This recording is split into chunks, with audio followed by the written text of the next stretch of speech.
Throughout the history of computers, we've been striving to shorten the gap between us and digital information, the gap between our physical world and the world in the screen where our imagination can go wild. And this gap has become shorter, shorter, and even shorter. And now this gap is shortened down to less than a millimeter, the thickness of a touchscreen glass. And the power of computing has become accessible to everyone. But I wondered, what if there could be no boundary at all? I started to imagine what this would look like. First, I created this tool which penetrates into the digital space. So when you press it hard on the screen, it transfers its physical body into pixels. Designers can materialize their ideas directly in 3D, and surgeons can practice on virtual organs underneath the screen. So with this tool, this boundary has been broken. But our two hands still remain outside the screen. Then how can we reach inside and interact with the digital information using full dexterity of our hands? At Microsoft Applied Sciences, along with my mentor, Katie Blanche, I redesigned the computer and turned a little space above the keyboard to a digital workspace.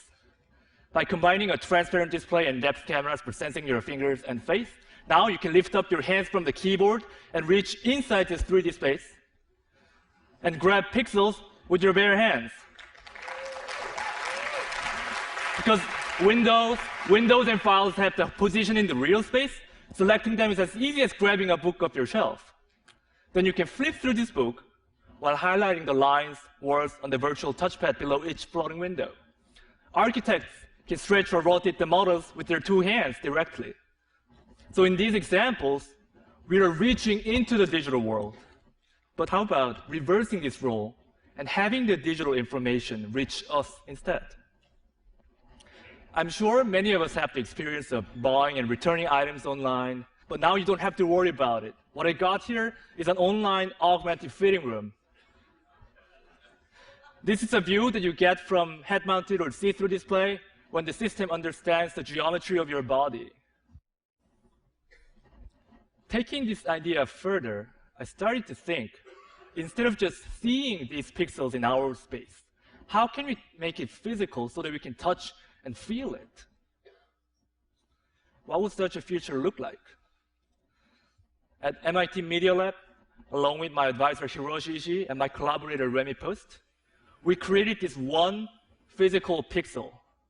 Well, in this case, this spherical magnet acts like a 3D pixel in our space, which means that both computers and people can move this object to anywhere within this little 3D space.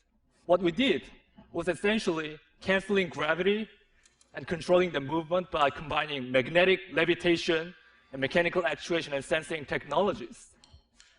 And by digitally programming the object, we're liberating the object from constraints of time and space, which means that now human motions can be recorded and played back and left permanently in the physical world.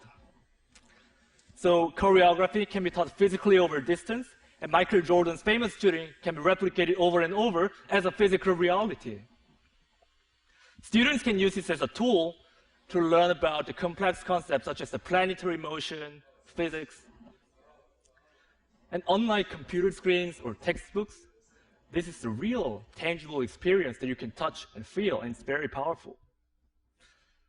And what's more exciting than just turning what's currently in the computer physical is to start imagining how programming the world will alter even our daily physical activities.